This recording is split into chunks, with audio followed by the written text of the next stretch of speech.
عليهم ولا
terakhir kita ayat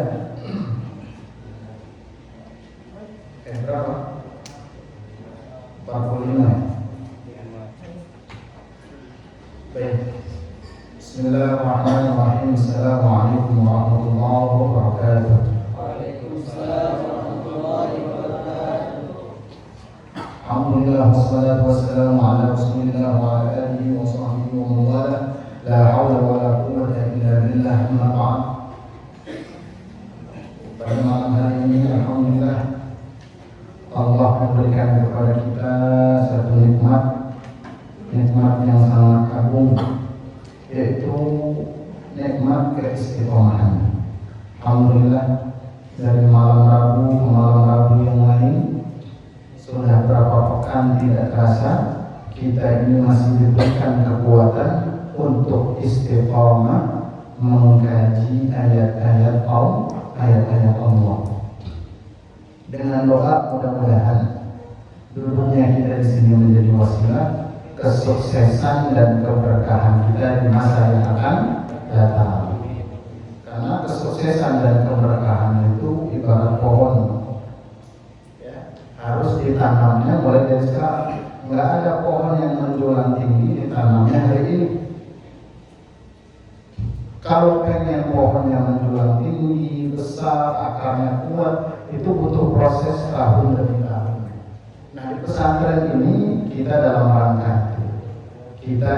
rangka untuk menanam kesuksesan kita yang insya Allah akan kita tuai di masa yang akan datang.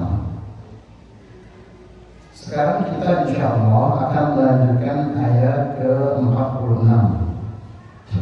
Setelah sebelumnya di ayat 31 sampai dengan ayat 36 Allah itu menunjukkan kepada kita kekuasaan berupa apa?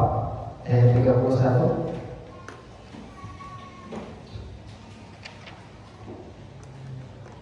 kekuasaan dan kebesaran Allah yang Allah tunjukkan pertama kali, yaitu adalah wa ayatul lahumul ardul maitatu ahyainaha wa akhrajna minha habban wa minhu ya'kulun.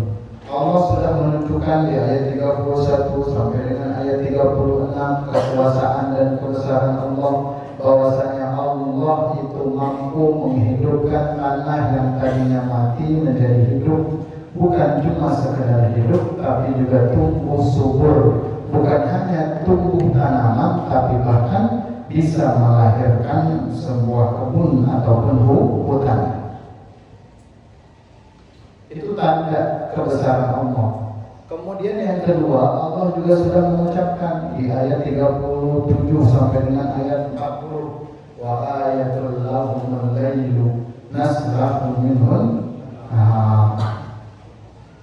Allah menunjukkan kebesaran bahwasanya salah satu tanda kebesaran anugerah dari Allah adalah pergantian siang dan malam.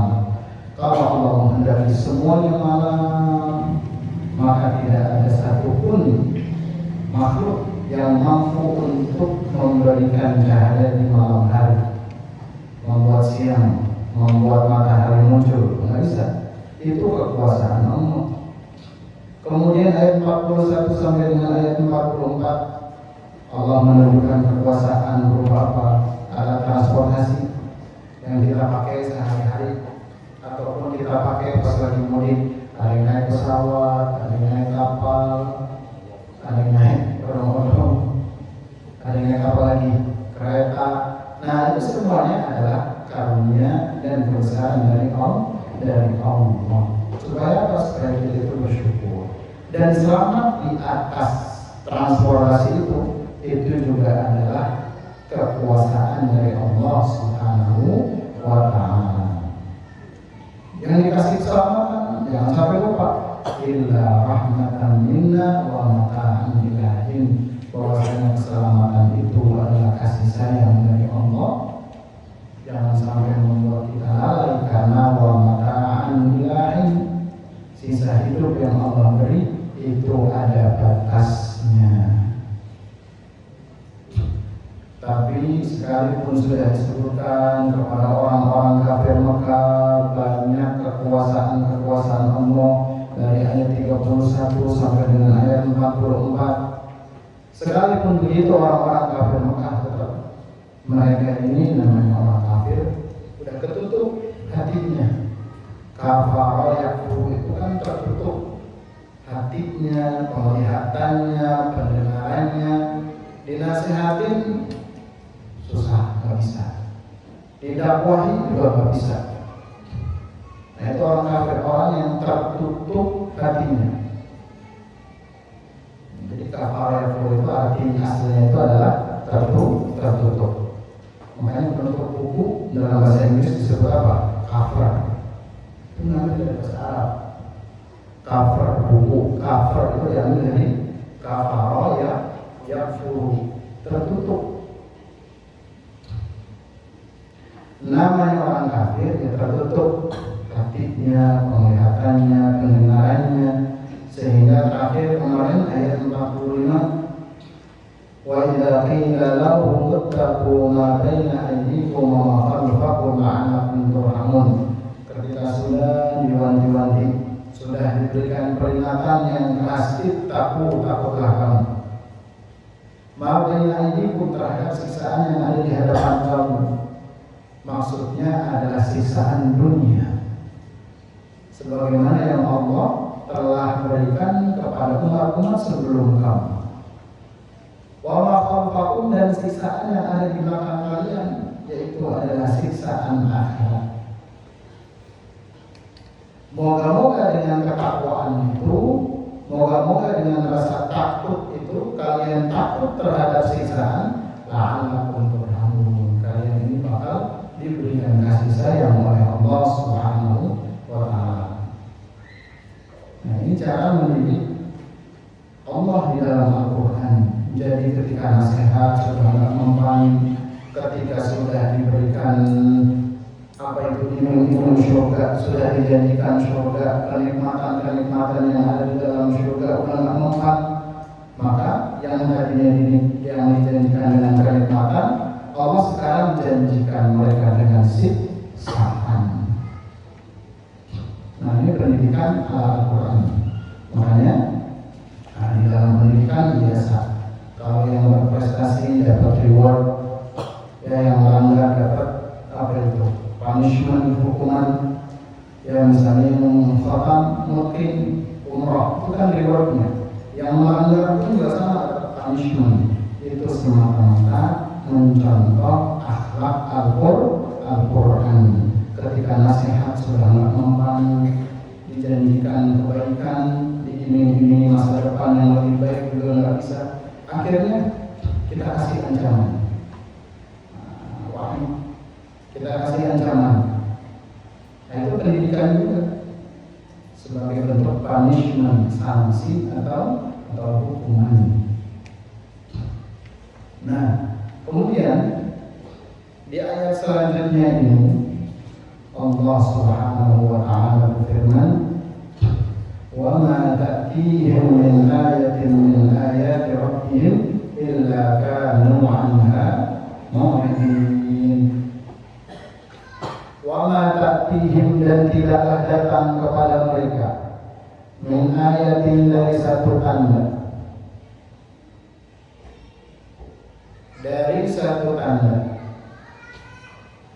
min ayat rabbihim, dari tanda-tanda kekuasaan Tuhan mereka.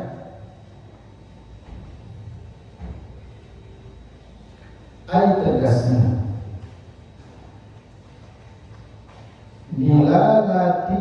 dilalatun ala sidqi Muhammadin sallallahu alaihi wasallam.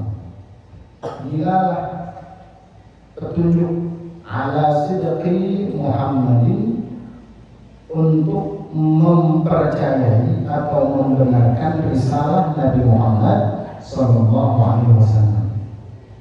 Illa kanu anha mu'ridin, kecuali kanu ada siapa mereka, orang-orang kafir Mekah, anha, dari tanda-tanda itu, mu'ridin, menjadi orang-orang yang berpaling. Mu'ridin, menjadi orang-orang yang berpaling.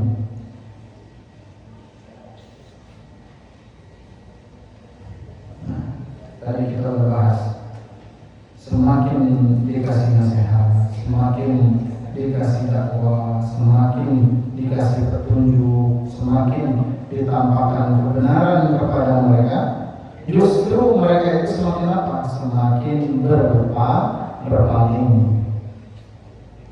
Makanya ini yang aku sampaikan di pekan yang lalu itu, bedanya antara orang mukmin dengan orang kafir apa? Di antaranya adalah orang kafir diberikan nasihat semakin membangkang, tapi orang mukmin diberikan nasihat, diberikan peringatan, dia langsung ingat dan kembali kepada Allah Subhanahu wa taala. Al-mu'minu idza dzukira dzakara. Seorang mukmin kalau diberikan peringatan, dia langsung ingat. Wa idza qila lahum anfiqu mimma razaqakumullah, wa idza, dan apabila qila, dikatakan, lahum, kepada orang kafir Mekah,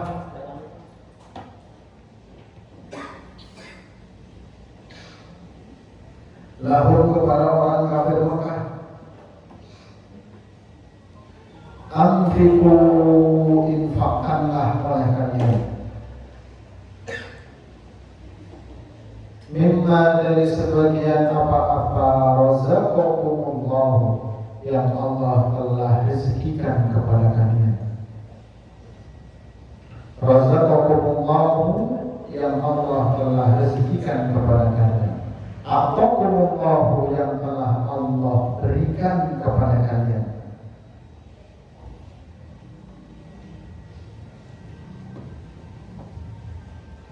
Qala alladziina kafaru, menjawab orang-orang kafir, lilladzina amanu, kepada orang-orang yang beriman,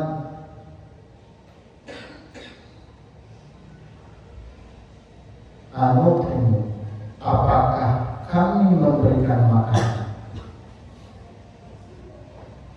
Anarzuqu, apakah kami memberikan rezeki?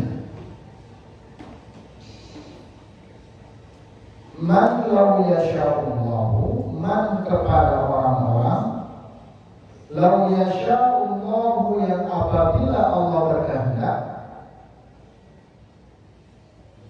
law yasha'ullahu, yang apabila Allah berkehendak, at'amahu, niscaya Allah memberikannya makan. Niscaya Allah memberikannya makan.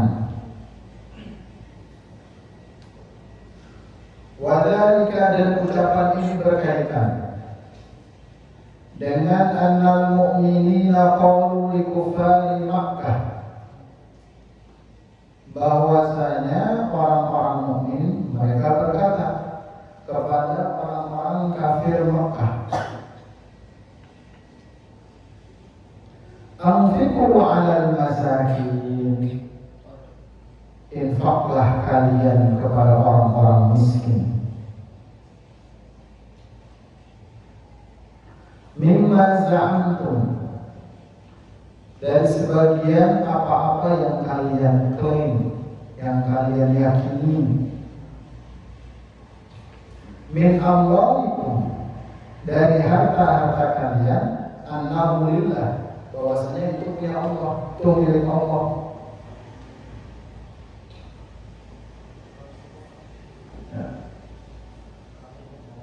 Wa huwa ma ja'ala lillahi min hurufihim wa an'amihim, dan harta benda yang mereka jadikan itu milik Allah, mereka klaim itu milik Allah, itu adalah hurufihim, tanaman mereka, pertanian mereka, wa an'amihim, dan hewan-hewan ternak mereka.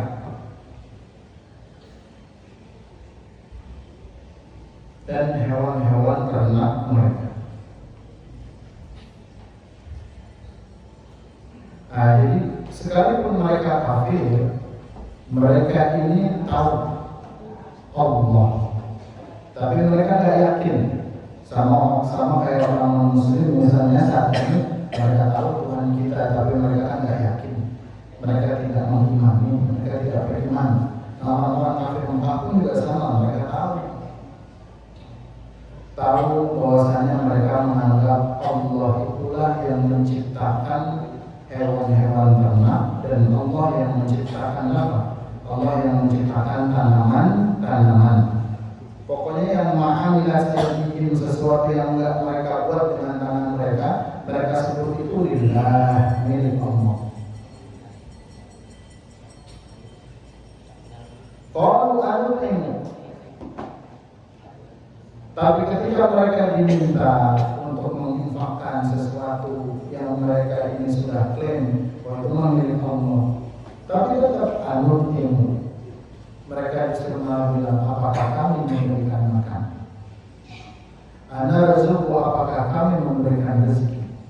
Man law yasha'allahu razaqah, kepada orang-orang yang apabila Allah berkehendak, niscaya Allah akan memberikannya rezeki.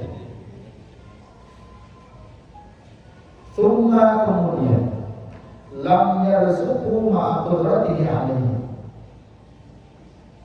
tapi Allah tidak memberikan rezeki kepadanya. Lam yarzuqhu, Allah tidak memberikan rezeki kepadanya. Ma'a qudratihi alaihi, padahal Allah mampu. Fa nahnu nuwafiqu masyiatallah, maka kami ikut saja dengan ketentuan Allah, dengan kehendak Allah. Fala nut'imu man lam yut'imhu Allah, kami enggak kasih makan orang yang enggak dikasih makan sama Allah. Kami enggak kasih makan orang-orang yang tidak dikasih makan oleh Allah.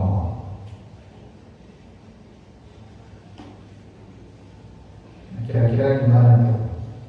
Disuruh ngasih makan, misalnya siapa di sini hampir kelaparan, ya kan, badannya kurus krempeng, kemudian gizi buruk, ya kan, kagak makan 5 hari. Irot ada kemampuan buat ngasih makan, cuma Irot nggak mau ngasih makan. Emang udah takdirnya kamu kelaparan, maka saya nggak mau menyelisihi takdir Allah. Jangan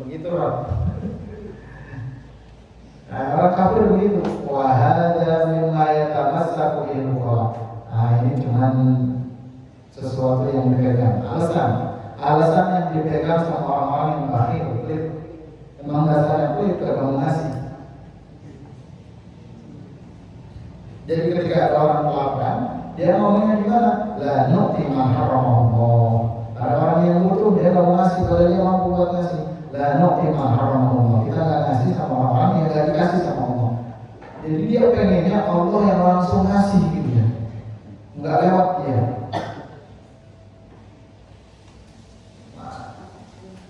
Ini alasan sesat yang dipegang sama orang-orang yang bakhil. Nah, orang kafir Mekah itu begitu. Mereka itu dikasih tanda, mereka itu dikasih bukti. Bukannya semakin beriman, malah mereka semakin berpaling, makin ngeyel. Sampai-sampai ketika diajak untuk berinfak, disadarkan bahwasanya harta mereka itu seluruhnya dari Allah, hanya diminta mimma sebagian doang, sebagian kecil. Mereka nggak mau. La nu'ti man haramallah. Kenapa kita harus ngasih? Allah aja langsung yang ngasih. Padahal dia dapat semua apa yang dia miliki, semuanya nggak langsung dari Allah, semuanya melalui peran dia kerja, dia dapat uang, ataupun dia nggak kerja, tapi tetap uang datang ke dia. Semuanya dari Allah Subhanahu wa Ta'ala. Wa hadzal ladzi yaz'amuna batil. Nah, apa yang mereka yakini ini adalah batil, kebatilan. Kenapa? Karena Allah ba'dal khalqi wa afqara ba'dahu ibtilaan. Karena Allah membuat kaya seseorang dan membuat fakir seseorang, itu ibtilaan, dua-duanya sebagai bentuk ujian.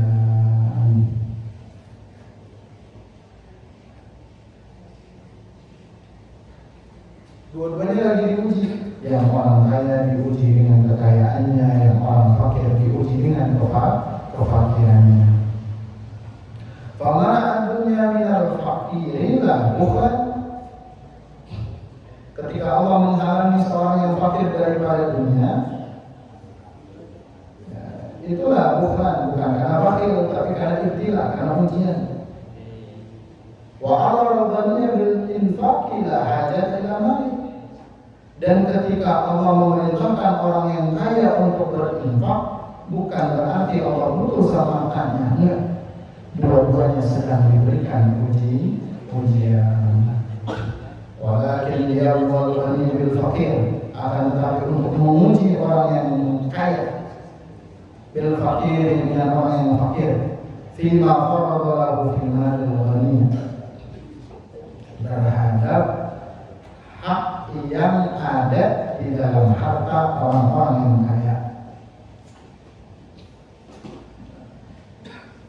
Dan ketika Allah memberikan, itu sejatinya ada hak-hak orang-orang fakir di sekitarnya, orang-orang yang membutuhkan di sekitarnya. Maka seyogianya kita ini menginfakkan sebagian dari apa yang kita punya itu kepada orang-orang yang fakir.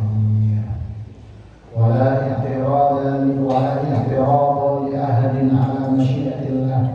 Dan tidak ada yang bisa membantah satu orang pun terhadap kehendak Allah.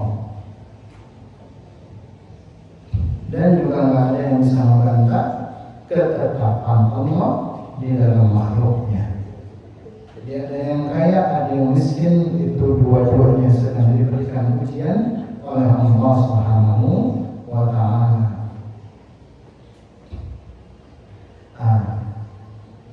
Kelihatan nih ngeyelnya orang kafir Mekah sampai mereka mengatakan in antum illa fi dhalalin mubin. Ya masa iya, kata orang kafir, ya masa iya kalian itu minta kepada kami makanan, kami kasih kepada orang-orang yang apabila Allah mau ngasih dia makan, ya Allah kasih. Kali ini aneh-aneh saja, kata orang kafir. In antum illa fi dhalalin mubin. Tidaklah kalian kecuali berada dalam kesesatan yang nyata. Nah, ini yaqul kufar dan mukminin. Ini orang-orang kafir berkata kepada orang-orang mukmin pada saat itu, "Antum illa fi khata'in." Kalian ini tidaklah kecuali berada di dalam kesalahan. Bayinin yang jelas, fittiba'ikum Muhammadan, ketika kalian mengikuti Muhammad. nahnu alaihi, dan ini adalah sebuah kesalahan karena kalian meninggalkan apa yang kami ada di dalamnya, agama yang kami anut, kepercayaan yang kami pegang. Kalian tinggalin, sekarang kalian rasain aja. Ya, jangan minta-minta buat kami untuk infak kepada kalian. Makanya juga nggak boleh sampai situ. Ngeyelnya dikatakan juga ditambah dengan wa yaquluna mata hadzal wa'd in kuntum shadiqin. Dan mereka mengatakan mata hadzal wa'd, kapan hari-hari yang dijanjikan akan datang? Apa itu al-qiyamah wal ba'ats, hari kiamat dan hari kebangkitan. In kuntum shadiqin, apabila kalian ini orang-orang yang benar. Ya, mereka ingin kiamat itu cepat didatangin, hari kebangkitan itu pengen mereka itu melihat secara langsung. Mata hadzal wa'd in kuntum shadiqin. Lihat orang kafir ini, ya. Kalau Allah Ta'ala, tapi kalau misalnya Allah mau, ya, kalau Allah pengen untuk mendatangkan kiamat, untuk mematikan mereka sebelumnya, ma yanzuruna illa sayhatan wahidatan ta'khudhuhum wa hum yakhsimun. Padahal kalau Allah mau, ma yanzuruna, mereka tidak akan menunggu, aina yang fatir, tidak akan menunggu illa sayhatan wahidatan, kecuali hanya satu teriakan saja. Qala Ibnu Abbas, apa yang dimaksud dengan sayhah wahidah? Yang dimaksud dengan sayhah wahidah itu adalah an-nafkhatul ula. Yang dimaksud dengan sayhah wahidah teriakan itu adalah tiupan sangkakala yang pertama. Tiupan sangkakala yang pertama. Jadi ditiup berapa kali itu sangkakala? Dan 2 kali. Ada yang mengatakan 2 kali, yang masyhur 2 kali. Jadi ketika tiupan sangkakala yang pertama, orang-orang itu semuanya mati. Tiupan sangkakala yang kedua, orang-orang semuanya itu apa? Dibangkitkan. Hanya 2 tiupan sangkakala. Ada juga yang mengatakan 3. Tiupan sangkakala yang pertama itu tiupan yang menyiksa orang-orang yang kafir, bikin kaget, ya. Itu jantung udah keluar dari tempatnya mungkin saking kerasnya tiupan sangkakala. Nah, kemudian baru tiupan yang kedua baru mati. Jadi disiksa dulu tuh tiupan yang pertama. Ya, jadi disiksa dulu, kemudian baru mati serentak, kemudian dibangkitkan. Ta'khudhu, yang mana hanya dengan sayhah wahidah, satu teriakan saja, yang dimaksud dengan tiupan sangkakala ini yang pertama. Ta'khudhu, tiupan itu, teriakan itu akan membinasakan mereka.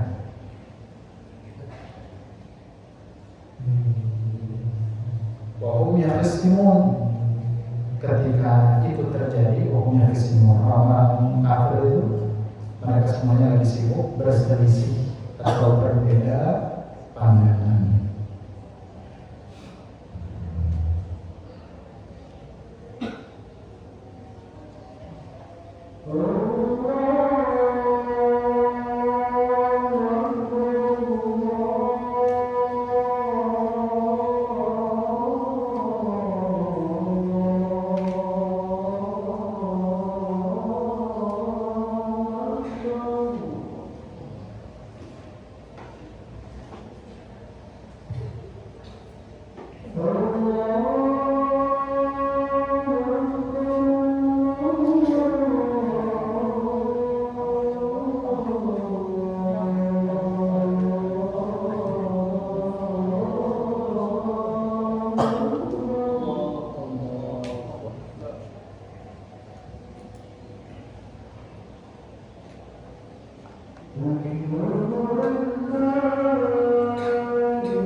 Kita lanjutkan.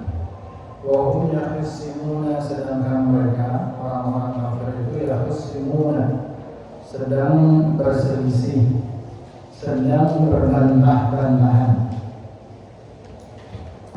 Yani tegasnya, yakhtasimuna fi amri dunya, mereka sedang berselisih fi amri dunya, dalam urusan dunia. Minal bai'i wasyira'i, seperti jual beli. Wa yatakallamuna fil majalis wal aswaqi, dan mereka ngomong ngobrol yang tidak penting fil majalis, di dalam majlis-majlis, di dalam perkumpulan-perkumpulan, wal aswaqi, dan juga di pasar-pasar.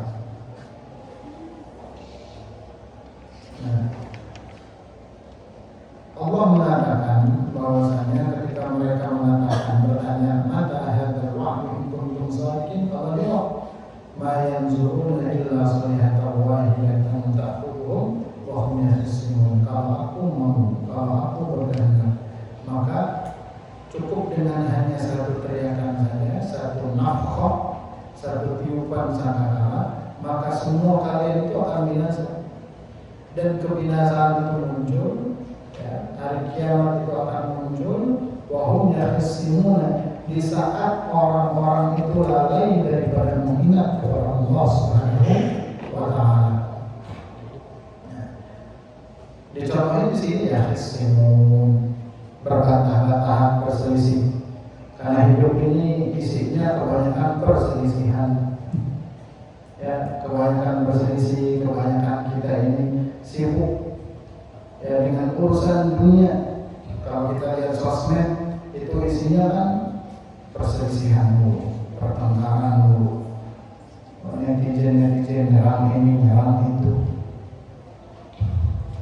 isinya dunia, memang perselisihan, sehingga membuat kita lalai daripada tujuan kita, yakni mengingat Allah Subhanahu wa Ta'ala. Kebanyakan berselisih membuat kita lalai dari mengingat Allah. Itu kondisi nanti ketika hari kiamat terjadi. Jadi banyak manusia yang dalam kondisi lalai. Contohnya lalai di sini apa? Yaitu berselisih. Mereka ngomong yang nggak penting, majalis, aswak. Yang mereka omongin tidak mendekatkan mereka kepada keridhaan Allah Subhanahu wa Ta'ala. Warwina anna Nabi sallallahu alaihi wasallam qala, dan diriwayatkan bahwasanya Nabi Muhammad sallallahu alaihi wasallam bersabda, "La taqulanna sa'ah wa qad nashara rajulani thawbahuma." Tidak, la taqulanna sa'ah, betul-betul akan terjadi kiamat nanti. Wa qad nashara rajulani thawbahuma. Hari kiamat betul-betul akan terjadi. Sedangkan ada dua orang nanti yang mereka itu berdua membentangkan kedua baju mereka antara satu sama lain. Ya. Fala yatabayya'ani. Tapi nggak sempat mereka melakukan transaksi jual beli. Udah dibentangin bajunya, udah tawar apa namanya, baru dibentangin, belum sempat transaksi jual beli. Wala ya punya nih, belum juga sempat lipat itu bajunya. Kiamat datang, nggak keburu ngomongnya. Kalau musibah banjir, pelan-pelan, ada sebagian daerah mungkin yang udah bisa ada persiapan, ya sehingga dirapikan dulu barang-barangnya, lantai 2.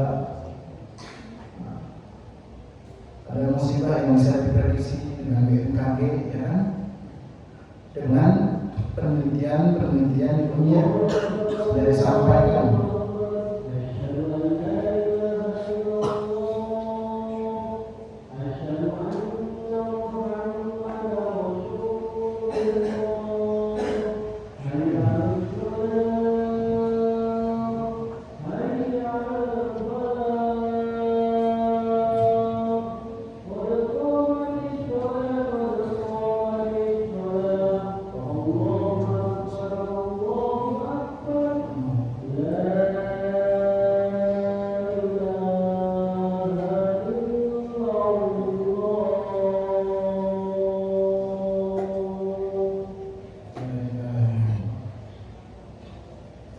Kondisi kiamat terjadi itu seperti itu. Bahkan sampai ada orang yang baru tentangin baju, kata Nabi, belum sempat transaksi, belum sempat itu dilipat bajunya, kiamat sudah terjadi dan dia nggak sempat ngapa-ngapain. Wala taqulanna sa'atu wa qad rafa'a ar-rajulu aqlatahu. Dan kiamat itu betul-betul akan terjadi. Sedangkan ada orang yang dia itu sudah mengangkat sendoknya, sudah mengangkat tangannya, buat apa? Buat makan. Ya dia sudah mengangkat makanannya, tapi dia pengen masukin ke mulutnya.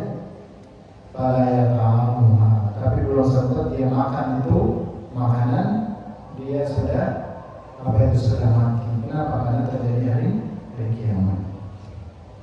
Itu kondisi bagaimana hari kiamat itu terjadi. Qauluhu azza wa jalla fala yastati'una tawsiyatan wala ila ahlihim yarji'un. Ketika sudah sayhah wahidah, tiupan sangkakala yang pertama berbunyi, fala yastati'una tawsiyah, mereka tidak bisa memberikan tausiah, memberikan wasiat. Orang tua nggak bisa lagi memberikan wasiat sama anaknya, memberikan pesan-pesan terakhir nggak bisa. Layak diruna ala Islam, mereka nggak bisa ngasih wasiat. Jadi Imam Qatilah jalu anil wasiatin famatu. Mereka udah bersegera untuk memberikan wasiat, tapi famatu belum mati, nggak bisa. Wala ila ahlihim yarji'un, dan mereka nggak bisa pulang kembali kepada keluarga mereka. Yang ibu khawatir anaknya, jangan yang bapak khawatir ibunya, istrinya maksudnya, semua orang-orang yang kita sayangi, kita pengen kembali kepada mereka di detik-detik terakhir itu. Tapi wala ila ahlihim yarji'un, nggak bisa kembali kepada keluarga mereka. Wal ma'na anna sa'ata la tumhilhum bisyai', maknanya bahwasanya hari kiamat itu datangnya tiba-tiba, tidak memberikan kesempatan apapun untuk seseorang itu bisa lepas daripada hari kiamat. Memberikan kesempatan untuk melakukan apapun nggak bisa. Ini kondisi hari kiamat.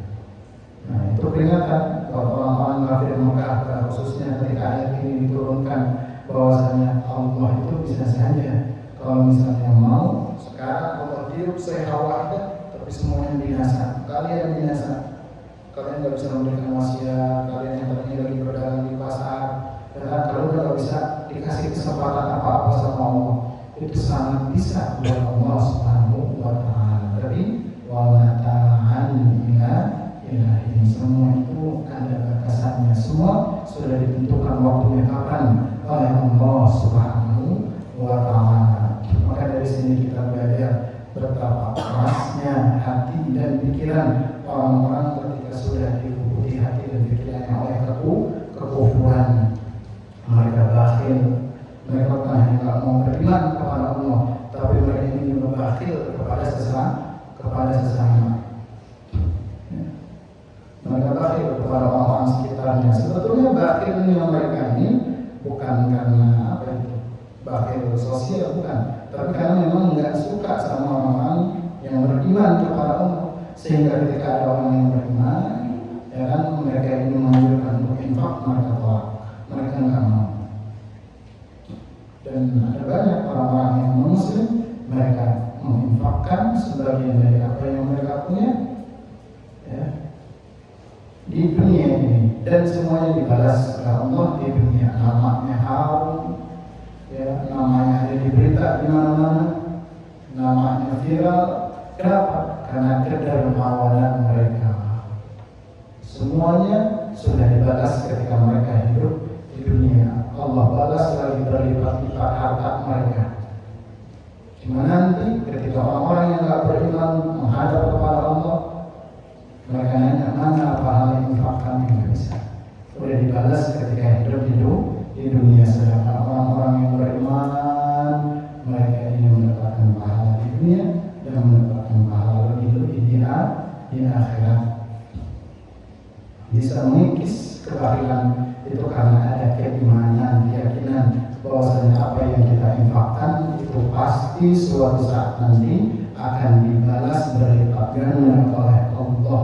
Tidak mesti dalam bentuk yang sama, bisa dalam bentuk kesehatan, bisa dalam bentuk kesolehan anak-anak, bisa dalam bentuk syurga, bisa dalam bentuk kebahagiaan melihat keluarga rukun. Itu salah satu balasan yang Allah berikan, dan banyak cara Allah membalas seseorang yang sudah berinfak. Kalau sudah iman, maka itu akan melukis daripada sifat kebakhilan. Sayyidina Abu Bakar, ya kan, mewakafkan seluruh hartanya untuk Islam. Sayyidina Umar setengah hartanya untuk Islam. Kemudian Sayyidina Utsman bin Affan masyhur, ya, kedermawanannya, bagaimana beliau itu sebelum perang menyiapkan logistik untuk umat Islam 200 onta misalnya ketika mau perang Tabuk, beserta dengan perlengkapannya dikasih ke Nabi ini untuk engkau ya Rasulullah, untuk persiapan nanti perang Tabuk. Bahkan ada kan sahabat Nabi itu yang saking dermawannya mau ngasih istrinya sama sahabatnya. Jadi salah seorang sahabat Ansar ketika dipersaudarakan oleh Rasulullah bersama dengan sahabat Muhajirin yang datang dari Mekah. Siapa itu? Sa'ad bin Rabi, orang Ansarnya, bilang kepada Abdurrahman bin Auf, saya ini kaya, karena sudah dapat perintah dari Rasulullah kita ini bersaudara Ansar Muhajirin, maka separuh daripada harta saya ini milik engkau, separuh ini kasih. Itu saking cintanya sama Rasulullah. Dia perintah Rasulullah bersaudara betul-betul, saking samin awakonanya sama Rasul. Ya kan, melihat kagak punya istri, kata Sa'ad bin Rabi itu, dan istri saya ini 2. Kalau kamu berminat, saya carikan salah satunya untuk kamu nikahi. Tapi jangan coba-coba. Ya, itu bukti bahwasanya kecintaan sahabat itu kepada perintah Nabi itu melebihi daripada kecintaan mereka kepada apa yang mereka miliki, ya, dunia. Wa ila ينظرون إلى صيحة واحدة تأخذهم وهم يخصمون فلا يستطيعون توصية ولا إلى أحد يرجعون في الصور فإذا هم من الأجداث إلى ربهم ينصرون. صدق الله العظيم.